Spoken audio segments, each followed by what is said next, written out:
ವಕೀಲರ ಭವನದಲ್ಲಿ ಗಣೇಶನ ಹಬ್ಬವನ್ನ ಸಂಭ್ರಮ ಸಡಗರದಿಂದ ಆಚರಣೆ ಮಾಡಲಾಯಿತು. ವಿಘ್ನೇಶ್ವರನಿಗೆ ವಿಶೇಷ ಪೂಜೆಯನ್ನ ವಕೀಲರು ಸಲ್ಲಿಕೆ ಮಾಡಿದರು. ಶಿವಮೊಗ್ಗ ಜಿಲ್ಲೆಯಲ್ಲಿ ಹಬ್ಬದ ಸಂಭ್ರಮ ಮನೆ ಮಾಡಿದ್ದು ಎಲ್ಲರೂ ಸಂಭ್ರಮ ಸಡಗರದಿಂದ ಹಬ್ಬ ಆಚರಣೆ ಮಾಡ್ತಾ ಇದ್ದಾರೆ. ಇನ್ನು ವಕೀಲರ ಸಂಘದಿಂದ 6ನೇ ವರ್ಷದ ಗಣೇಶೋತ್ಸವ ಇದಾಗಿದೆ. ಪೂಜೆ, ಮಹಾಮಂಗಳಾರತಿ, ಪ್ರಸಾದ ವಿನಿಯೋಗ ಕಾರ್ಯಕ್ರಮಗಳು ನೆರವೇರಿದವು. ನಾಟಕ ಪ್ರದರ್ಶನ, ಯಕ್ಷಗಾನ ಪ್ರದರ್ಶನವನ್ನ ಈ ಬಾರಿ ಹಮ್ಮಿಕೊಳ್ಳಲಾಗಿರುವುದು ವಿಶೇಷ.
गणानान्त्वा गणपतिं भवामहे कविं कवीनामुपमश्रवस्तमं ज्येष्ठराजं ब्रह्मणां ब्रह्मणस्पद आनश्शृण्वन् नोतिभिः सीदसवति धीनामवित्र्यवत् वाग्देव्यै नमः।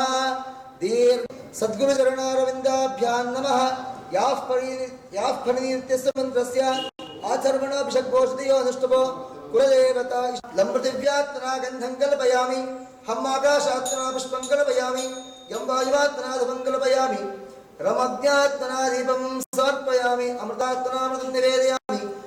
ಆಶೀರ್ವಾದ ನೆರಳಿನಂತೆ ನಮ್ಮ ಜೊತೆ ಸದಾ ನಿಂತು ಕಾಪಾಡುವುದಾಗಿ ವರಸಿದ್ಧಿವಿನಾಯಕ ಸ್ವಾಮಿಯಿಂದ ಮಾರಾರಿ ಪುತ್ರ ಗರಿವಕ್ರ ಪವಿತ್ರ ಗಾತ್ರ ಕಾರುಣ್ಯ ರೂಪ ಸಕಲ ಮಹಾಪ್ರತಾಪ ಪ್ರಾರಂಭಕಾರ್ಯೇಷು ಗುರುದೈವ ಭವೇತ್ ವಿಘ್ನಂ ಏಕದಂತಂ ಶೂರ್ಪಕರ್ಣಂ ಗಜವಕ್ರಂ ಚತುರ್ಭುಜಂ ಪಾಶಾಂಕುಶಧರಂ ದೇವಂ ಧ್ಯಾಯೇತ್ ಸಿದ್ಧಿವಿನಾಯಕಂ ವರಸಿದ್ಧಿವಿನಾಯಕಂ सकल कार्यम अनुज्ञान देहि प्रार्थयामि। सकलं देह प्रभाकरो महादेवाः दीपोऽयं प्रदृक्यताम्।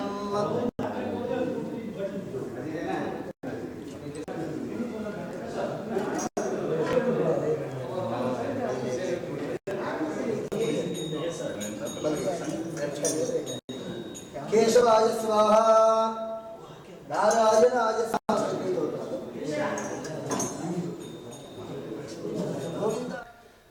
ಈ ದಿನ ನಮ್ಮ ಶಿವಮೊಗ್ಗ ವಕೀಲರ ಸಂಘದ ವತಿಯಿಂದ ವಕೀಲ ಮಿತ್ರರ ಗಣಪತಿ 2024 ಇದರ ಅಂಗವಾಗಿ ನಾವೀಗಾಗಲೇ ವಿಘ್ನೇಶ್ವರನ ಪ್ರತಿಷ್ಠಾಪನೆ ಮಾಡಲಾಗಿದೆ. ಹಾಗೆ ನಮ್ಮ ಈ ಪ್ರತಿಷ್ಠಾಪನಾ ಒಂದು ಸಂಘದ ಪರವಾಗಿ ಈ ಒಂದು ಸಂಘದ ಅಧ್ಯಕ್ಷರಾಗಿರ್ತಕ್ಕಂಥ KN ರಾಘವೇಂದ್ರ ಅವರು ನಮ್ಮ ಈ ಕಾರ್ಯಕ್ರಮದ 5 ದಿನ ಕಾರ್ಯಕ್ರಮದ ಯಾವ್ಯಾವುದಿದೆ ಅನ್ನೋದ್ರ ಬಗ್ಗೆ ನಿಖರವಾಗಿ ಹೇಳ್ತಾರೆ.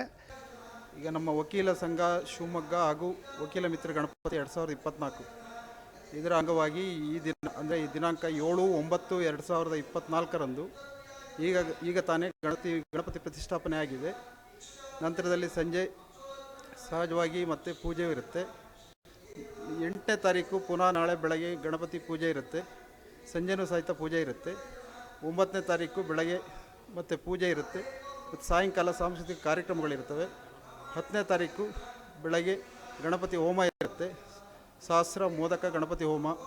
10 ಗಂಟೆಗೆ ಪೂರ್ಣಾವತಿ ಇರುತ್ತೆ, ಸಾಯಂಕಾಲ ಸಾಂಸ್ಕೃತಿಕ ಕಾರ್ಯಕ್ರಮ ಇರುತ್ತೆ. 11ನೇ ತಾರೀಕು ಬೆಳಗ್ಗೆ ಪೂಜೆ ಇರುತ್ತೆ, ನಂತರದಲ್ಲಿ ಗಣಪತಿ ವಿಸರ್ಜನೆ, ಆನಂತರ ರಾಜಬೀದಿ ಉತ್ಸವ ಇರುತ್ತೆ. ಇದಿಷ್ಟು ನಮ್ಮ ಈ ವರ್ಷದ ಗಣಪತಿ ಕಾರ್ಯಕ್ರಮಗಳು. ಈಗ 6 ವರ್ಷದಿಂದ ನಾವು ಗಣಪತಿ ಇಡ್ತಾ ಇದ್ದೀವಿ. ಹೋದ ವರ್ಷ ಸಹಿತ ನಾವು 3 ದಿನ ಗಣಪತಿ ಇಟ್ಟಿದ್ವಿ, ವಿಜೃಂಭಣೆಯಿಂದ ನಡೆದಿತ್ತು. ಈ ವರ್ಷ ಸಹಿತ 5 ವರ್ಷ ಗಣಪತಿ 5 ದಿನದ ಗಣಪತಿ ಇಡ್ತಾ ಇದ್ದೀವಿ. 10ನೇ ತಾರೀಕು ನಾವು ಸಾರ್ವಜನಿಕರಿಗೆ ಸಹಿತ ಮಧ್ಯಾಹ್ನ 1,000 ಜನಕ್ಕೆ ಊಟದ ಪ್ರಸಾದನೂ ಇಟ್ಟಿದ್ದೀವಿ. ಪುನಃ ಮತ್ತು ಎಲ್ಲ ದಿನವೂ ಸಹಿತ ನಾವು ವಕೀಲರಿಗೋಸ್ಕರ ವಿಶೇಷ ಪ್ರಸಾದ ವ್ಯವಸ್ಥೆನೂ ಮಾಡಿದ್ದೀವಿ. ಇದಿಷ್ಟು ನಮ್ಮ ಕಾರ್ಯಕ್ರಮದ ಸಂಪೂರ್ಣ ವಿವರ. KN ರಾಘವೇಂದ್ರ ಅಂತೇಳಿ, ಸಂಘ ಶಿವಮೊಗ್ಗ, ವಕೀಲರ ಮಿತ್ರ ಗಣಪತಿ 2024. ಈ ವರ್ಷ ನಾವು 6ನೇ ವರ್ಷದ ಗಣಪತಿ ಉತ್ಸವವನ್ನು ಮಾಡ್ತಾಯಿದ್ದೀವಿ. ಒಟ್ಟು 5 ದಿನಗಳವರೆಗೆ ನಮ್ಮ ಕಾರ್ಯಕ್ರಮಗಳಿರ್ತವೆ. ನಾವು 9ನೇ ತಾರೀಕು ವಿಶೇಷವಾಗಿ ಶ್ರೀಕೃಷ್ಣ ಸಂಧಾನ ಎಂಬ ಒಂದು ಹಾಸ್ಯ ನಾಟಕ ಇದೆ. ಅದೇ ರೀತಿ 10ನೇ ತಾರೀಕು ನಿರಾಕರಣೆ ಎಂಬ ಒಂದು ನಾಟಕ ಇದೆ. ಅದೇ ರೀತಿ 11ನೇ ತಾರೀಕು ಸಿಂಚನ ಹೆಗಡೆಯವರಿಂದ ಯಕ್ಷಗಾನದ ಹಾಸ್ಯ ನಾಟಕ ಇದೆ. ಅದೇ ರೀತಿ 10ನೇ ತಾರೀಕು ನಿರಾಕರಣೆ ಎಂಬ ಒಂದು ನಾಟಕ ಇದೆ. ಅದೇ ರೀತಿ 11ನೇ ತಾರೀಕು ಸಿಂಚನ ಹೆಗಡೆಯವರಿಂದ ಯಕ್ಷಗಾನ